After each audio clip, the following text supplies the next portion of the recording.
ओम अज्ञानतिमिरन्धस्य ज्ञानाञ्जनशलाखया चक्षुरुन्मिलितं येन तस्मै श्रीगुरुवे नमः।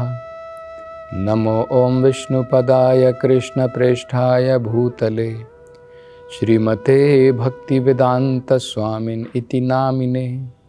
नमस्ते सरस्वती देवे गौरवाणी प्रचारिणे निर्विशेषशून्यवादी पाश्चात्यदेशतारिणे। जय श्री कृष्ण चैतन्य प्रभु नित्यानंद श्री अद्वैत गदाधर श्रीवासदि गौरभक्तवृंद। हरे कृष्णा कृष्ण कृष्णा हरे हरे, हरे राम राम राम हरे हरे। हरे कृष्ण। अब आगे सुखदेव गोस्वामी जी ऐसे मनुष्य के बारे में बताते हैं जो लगभग जानवर के समान बन चुका है। मनुष्य जीवन में हमें समझ होनी चाहिए कि मनुष्य का जीवन और जानवर का जीवन अलग है। मनुष्य जीवन ज्ञान प्राप्ति के लिए, भगवत प्राप्ति के लिए बना है। तो 4 प्रकार के ऐसे पिल्लर बताए जाते हैं, खंबे जिसे कहते हैं। जैसे देखिए, टेबल जो होता है आपने देखा है ना, ये 4 पांव के ऊपर खड़ा होता है। इसी प्रकार से कहते हैं धर्म 4 पांव के ऊपर खड़ा है। और अगर हम कुछ ऐसे पाप कर्म करते हैं तो उससे क्या होता है, ये पांव टूट जाते हैं। मान लीजिए एक टेबल है, उसका आपने एक पांव तोड़ दिया तो टेबल झुक जाता है। दूसरा तोड़ दिया और झुक गया, तीसरा तोड़ दिया और झुक गया, और चौथा भी तोड़ दिया तो बिल्कुल फ्लैट हो जाता है। तो कहा जाता है सतयुग में धर्म के 4 पांव थे। धर्म पूरे 4 पांव पर खड़ा था। ये 4 पांव कौन कौन से होते हैं और ये 4 पांव कैसे टूट जाते हैं, इसमें भागवत में इसका वर्णन किया है। जैसे उदाहरण के तौर पर तपस्या एक बहुत महत्वपूर्ण अंग है धर्म का। एक पांव धर्म का क्या है? तपस्या। अगर कोई व्यक्ति कह रहा है कि मैं धार्मिक हूं और उसके जीवन में कोई तपस्या नहीं है तो धर्म नहीं है। जैसे इसी प्रकार से हम लोग देखते, चाहे आप कोई सा भी धर्म ले लीजिए, लोग तपस्या करते हैं, व्रत करते हैं, अनेकों प्रकार की तपस्याएं रहती हैं। जैसे हम कुंभ में जाकर के, ठंडी हो गर्मी हो, वहां पर जाकर के स्नान करते हैं। तो ये सब अलग अलग प्रकार की तपस्याएं होती हैं क्योंकि धर्म का एक महत्वपूर्ण अंग है तप। तप से क्या होता है, हमारा जीवन शुद्ध होता है।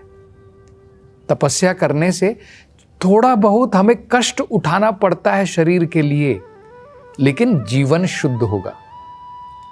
तो ये तपस्या कैसे टूट जाती है? ये धर्म का पांव तपस्या के रूप में कौन से कार्य से टूट जाता है, खराब हो जाता है? जब व्यक्ति मदिरा का पान करता है, नशा करता है, नशे के द्वारा, इंटॉक्सिकेशन, इसके द्वारा तपस्या का अंत हो जाता है। जो व्यक्ति नशा करता है वो तपस्या नहीं कर सकता है। ये एक पांव हो गया। दूसरा होता है स्वच्छता। हम कहते हैं ना पवित्रम, भगवान परम पवित्र है। तो पवित्रता, स्वच्छता, शुद्धता, ये जो है धर्म का प्रतीक होता है। हम शरीर को, मन को स्वच्छ रखते हैं, साफ रखते हैं, अंदर से भी बाहर से भी। आंतरिक शुचि, बहिर्शुचि, उसको शुचि कहते हैं। तो ये धर्म का दूसरा पांव है। ये कैसे टूट जाता है? जब व्यक्ति अवैध संबंध बनाता है, पुरुष स्त्री के साथ में, स्त्री पुरुष के साथ में, अपने गृहस्थ जीवन को भी छोड़ करके पराई स्त्री के साथ में या पराई पुरुष के साथ में जब हम अवैध संबंध बनाते हैं, हमारी तन की, मन की स्वच्छता खत्म हो जाती है। तो ये इस प्रकार से है। इसलिए कृष्णा भावनामृत में ना हम नशा करते हैं, ना हम पराई स्त्री के साथ में संबंध रखते हैं। ये बहुत महत्वपूर्ण चीजें हैं। तीसरा, धर्म का एक और पांव है दया, करुणा, कंपैशन, मर्सी जिसे कहते हैं। तो ये कैसे, जैसे हमें जो है दया होनी चाहिए लोगों के ऊपर भी, प्राणियों के ऊपर भी। ऐसा नहीं है कि मैं केवल लोगों के ऊपर दया रखता हूं, प्राणी को कष्ट हो रहा है, कोई प्रॉब्लम नहीं है, उनको मैं कसाई खाने भेज देता हूं और मैं कह रहा हूं कि मैं बहुत दयालु हूं। ये दया का मतलब नहीं है। दया सब प्राणियों के बराबर है। जिस प्रकार से मुझे कष्ट होता है, मेरी गर्दन के ऊपर कोई चाकू तलवार लगाता है, तो जानवर को भी कष्ट होता है, उसको दया कहते हैं। तो हमारी दया कब चली जाती है, दया कब खत्म हो जाती है? जब व्यक्ति मांस का भक्षण करता है, दूसरे प्राणियों को मार करके खाता है, तो उसकी दया जो है खत्म हो जाती है। चौथा जो है सत्य।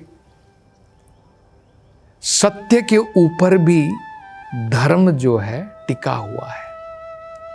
और सत्यता, उसका विनाश कैसे होता है? जब व्यक्ति जुआ खेलता है।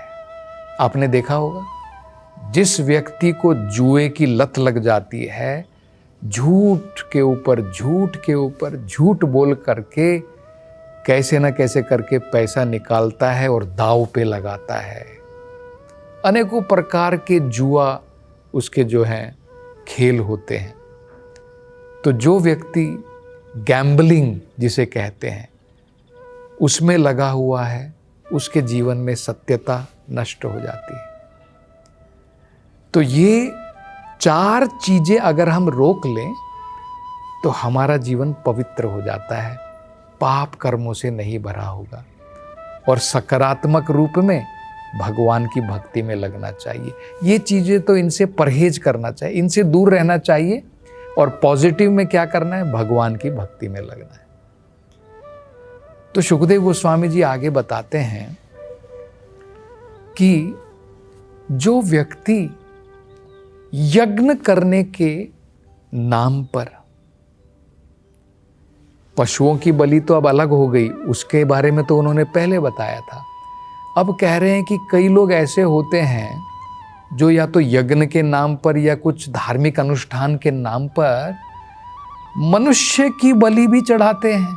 आपने देखा होगा, बहुत ढोल पीट करके, नगाड़े बजा करके, दुंदुभी बजा करके कुछ धार्मिक अनुष्ठान किए जाते हैं और किसी नर की बलि को चढ़ाया जाता है। लोग वहाँ पर नाचते हैं, गाते हैं, फिर लेकर के आते हैं तलवार, बड़ी तलवार लेकर के आते हैं, उसकी गर्दन काट देते हैं।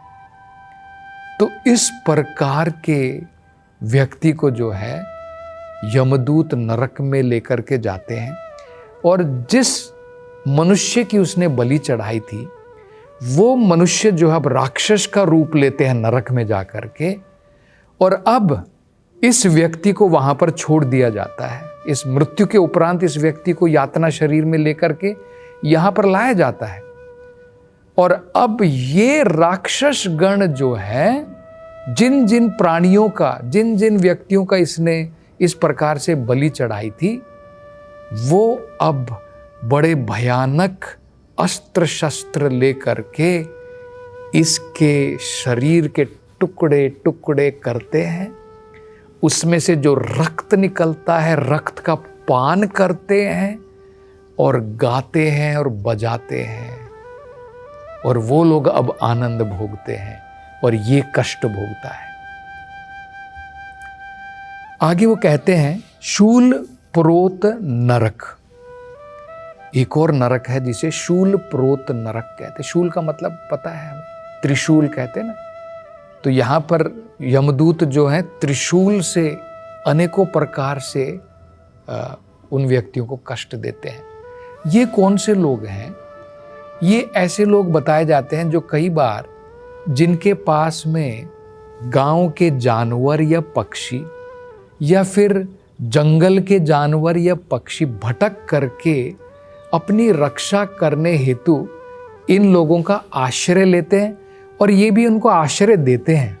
मान लीजिए कोई पक्षी जो है उसका पंख टूट गया था, वो किसी के घर में आकर के बैठ गया, इस व्यक्ति ने उसको आश्रय तो प्रदान कर दिया, और जब उस पक्षी को या उस जानवर को ये कॉन्फिडेंट आ गया, निश्चय हो गया कि भाई हाँ ये मेरी रक्षा करेगा, उसको जब ये विश्वास भी दिला दिया इस व्यक्ति ने, लेकिन उसके बाद में अगर ये व्यक्ति उस जानवर या उस पक्षी के साथ में खेल खेल में उसको अनेकों प्रकार की वेदना देता है, कभी उसको नीडल चुभाता है, सुई चुभाता है, कभी किसी न किसी प्रकार से उसको वेदना देता है, तो उस प्रकार के व्यक्ति को इस नरक में लाया जाता है, शूल प्रोत नरक में लाया जाता है, जहाँ पर यमदूत अनेकों प्रकार के शूल के साथ में, अनेकों प्रकार की सुइयों के साथ में यही व्यवहार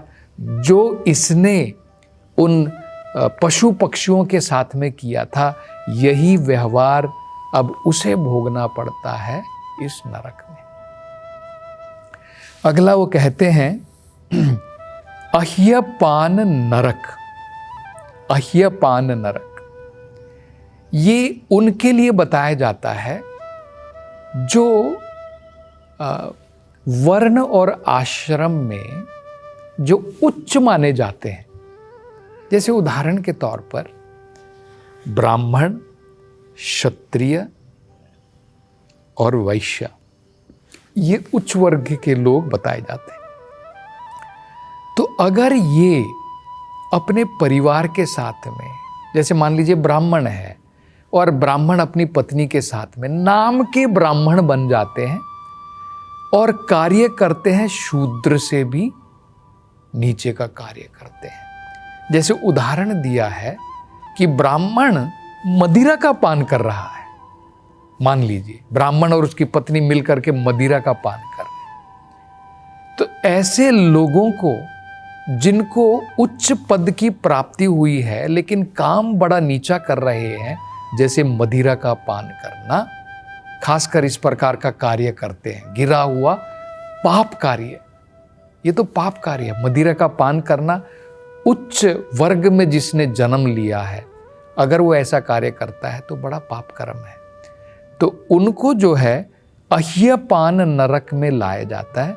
अह्यपान का मतलब होता है अब उसको जो है गरम गरम लोहा, यमदूत क्या करते हैं, गरम गरम लोहे को पिघलाते हैं और गरम गरम लोहे को पिघलाने के बाद में इस व्यक्ति को उसका पान करना पड़ता है, जैसे उसने मदिरा का पान किया था।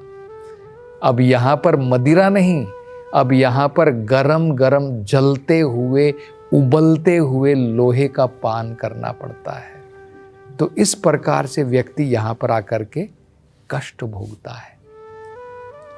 अगला वो कहते हैं शार कर्दम नरक।